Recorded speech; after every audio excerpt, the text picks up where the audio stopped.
Arguably the sweet spot of the Galaxy S24 line, the S24 Plus, we're going to face off against the iPhone 15 Plus today to see how it performs by comparison, considering they are around the same price point and both around the same kind of feel and size. Let's go ahead and begin with a boot up in 3, 2, go and see which one can get there first.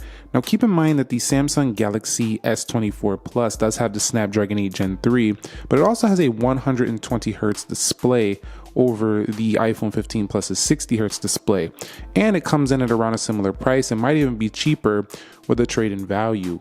The iPhone did turn on a little bit quicker here, but the Galaxy S24 Plus does have around 12 gigs of RAM. This one has 6 gigabytes of RAM, so a little bit more RAM and a little bit smoother display. When it comes to unlocking these phones, the Galaxy S24 Plus can be unlocked with that in-display biometric fingerprint sensor, which is the more secure method for the Samsung line of phones, because if you go with the face unlock for these phones, they just use the camera. So this is the fastest method here.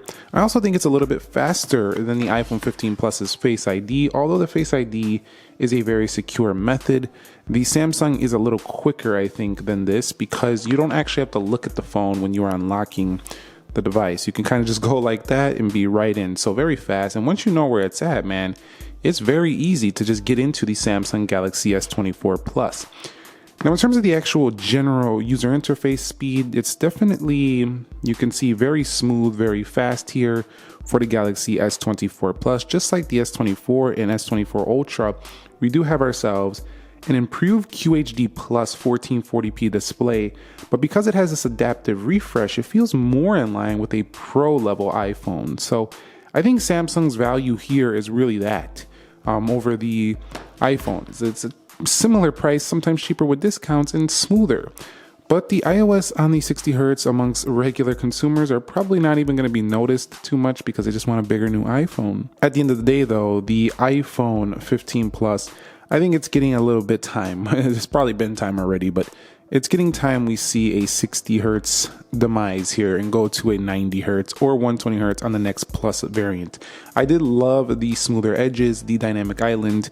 It still seems like a much better value than 14 Plus, but overall smoothness here, overall speed, because we are doing speed here, still a little bit lagging behind the S24 Plus and even the Pro models. So very nice here overall. Okay, so here we go. Everything is closed out for both phones here. We're going to get into the app test right about now. We're going to go into calendar.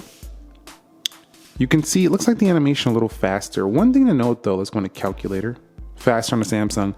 The actual look and feel is pretty similar. I still think Samsung is slightly behind on the overall smoothness of animation, but it's getting much closer than ever before, and they even have a similar non-linear effect.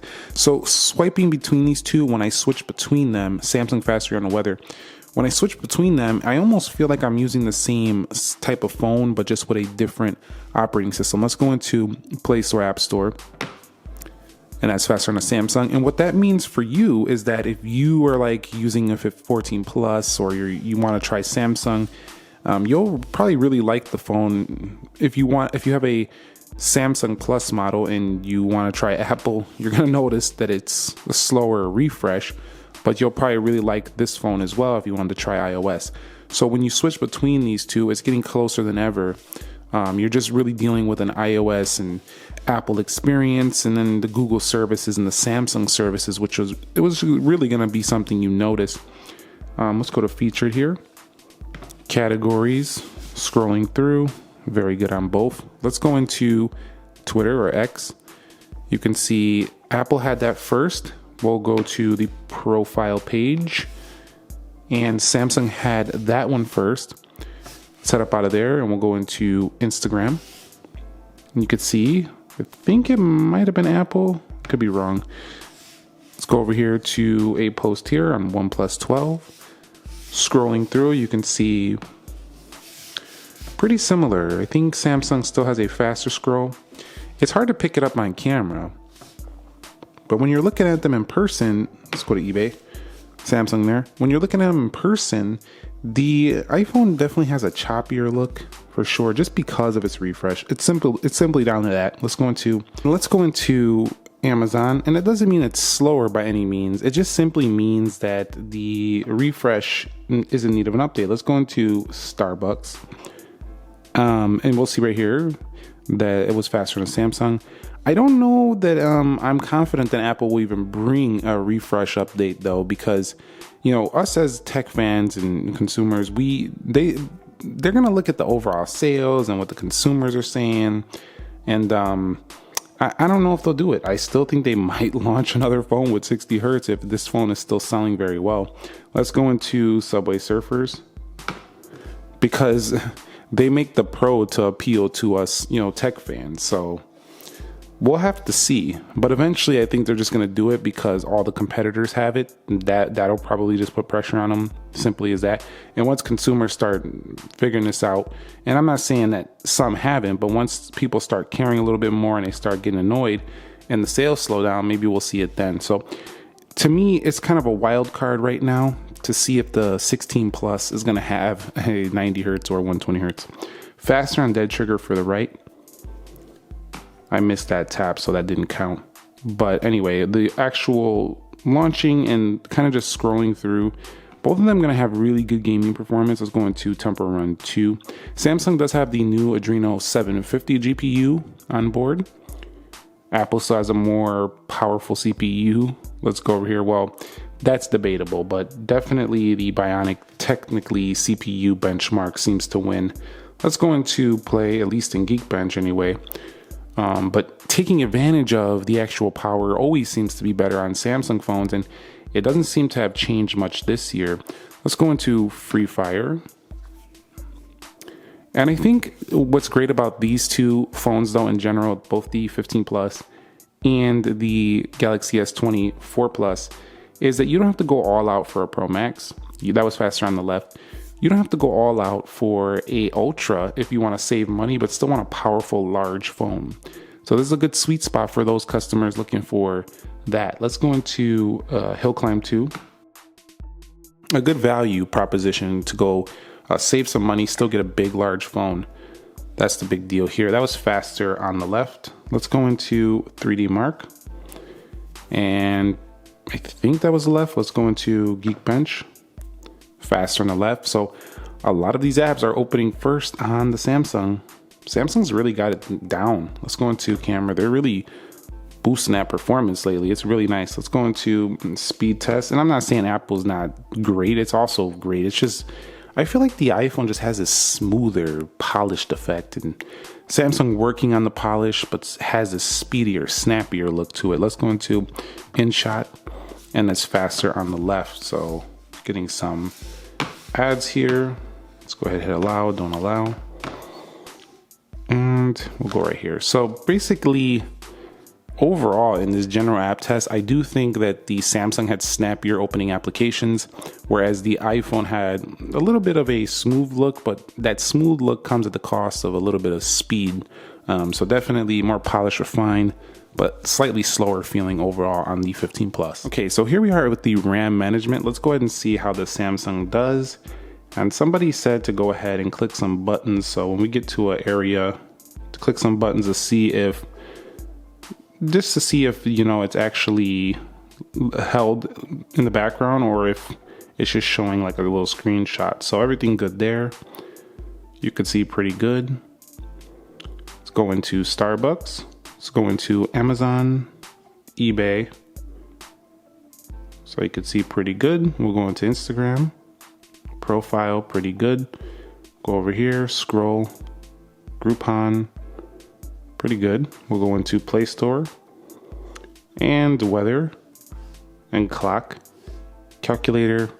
Calendar. So very, very good RAM management there for Samsung. It's not always been the case for the Samsung device to have amazing RAM management, but it has been since the S23 line. Even the S22 line was pretty solid. We'll go over here, camera, and then we'll take it over here to this one. How about this one right here? Let me see if I can see if this is all held. That's held pretty well. And we'll hop over here. We'll take it over here. Next one up. Is that a reload? Oh my goodness. That is a total reload. I was not expecting that. You can't fake this stuff. There's another reload. I also was not expecting that either. Pretty unexpected. And we'll go over here. And how about over here? And if I scroll through these two, you'll see not a major difference. Instagram, that was crazy. We had 2 reloads on this phone. Pretty insane. Let's go to Groupon. And you'll see as I scroll through these options menus, pretty good. App Store, pretty good. Weather, clock, calculator, and calendar. So, you know, it's still got this smooth iOS animation going through the applications, but you've seen a couple reloads. So this one just lost to the S24 Plus. It's an L for the iPhone here. This one definitely lost just because it reloaded 2 applications. So here is our final Geekbench score, and you could see that the iPhone 15 Plus is done quite a bit faster, not too much, but 6440 on that multi-core score, losing out to the S24 Ultra at 6792. Now 2235 is less than the single core, but even in the actual applications where we weren't doing much, you've seen that the S24 Plus was launching things faster. So, you know, these scores are just, I put them out here because, you know, they technically do test the CPUs and GPUs, but they don't seem to mean much in actual performance. You also have edge panels and pop view windows and stuff, which really take advantage of the bigger screen on these bigger, you know, Android Samsung phones. And so our final scores are in. Galaxy S24 Plus 4827 on Wildlife Extreme. That is a crushing victory over the 15 Plus's 2813. It has way more frame rates as well, 28.91 versus 16.8. You'll see 92% better on our devices, 65% for the 15 Plus. So the 15 Plus is definitely a weaker performer than the Galaxy S24 Plus, but it's not by like a ton. It's just, you know, for gaming and, you know, serious heavier lifting, I think the S24 Plus is a little bit better. However, in the actual realm of consumers, these are going to be very tight. They're going to be like, I don't know, I like iOS. I'm going to pick this over the Samsung. Or, I don't know, I like Samsung more. I'm not really a fan of Apple. I'm going to pick this. So that's really how they're going to choose. Oh, I want that extra camera. This one only has 2. They choose like that. But at the end of the day, from the speed perspective, from the performance perspective, I do think that Samsung has taken this one. Okay, so the last thing we're gonna do is go ahead and launch the cameras, see how they perform, and we'll call it a day after that. 3, 2, go. And you could see maybe the Samsung, let's go again, 3, 2, go. Yeah, I think the Samsung launched that faster. How about switching between the lenses? A little bit smoother on the iPhone for sure, a little choppier looking on the Samsung. However, from an actual zoom perspective, Apple did increase this to 10 times, but you have 30 times there on a Samsung. So it seems like every time Apple does one thing, Samsung tries to take that thing and do a little bit better, and then they kind of seesaw. Next year, Apple sometimes try to outdo Samsung, but these days it looks like Samsung keeps trying to outdo Apple in pretty much all the features. Let me know if you agree with that. Anyway, that's it for me. I'm going to pick the S24 Plus as the winner here. What are your thoughts? Drop them down below. Thumbs up if you enjoyed it. Subscribe if you haven't already. Nick here. Be sure to be well, and peace.